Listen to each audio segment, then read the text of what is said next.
పొట్టి suppose గా నీకు కళ్ళు లేవు అనుకో, నీకు డబ్బులు కావాలనుకో, నన్ను అడగాలంటే ఎట్లా అడుగుతావు? ఇప్పుడు నీ కళ్ళు లేవు కదా, నీకు ఆకలి అవుతుంది, నా దగ్గర వచ్చి అన్నం అడగాలి, ఎట్లా అడుగుతావు? సూపర్. నీకు కళ్ళు లేవు కదా, దాహం అవుతుంది అనుకో, నన్ను వచ్చి వాటర్ అడగాలి, ఎట్లా అడుగుతావు? బా సూపర్ అసలు.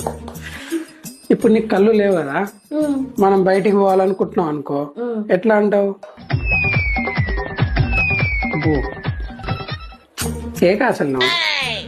సపోజ్ గా ఇప్పుడు నీకు కళ్ళు లేవు కాబట్టి ఒకవేళ అడుక్కోవాలనుకో, ఎట్లా అడుక్కుంటావు?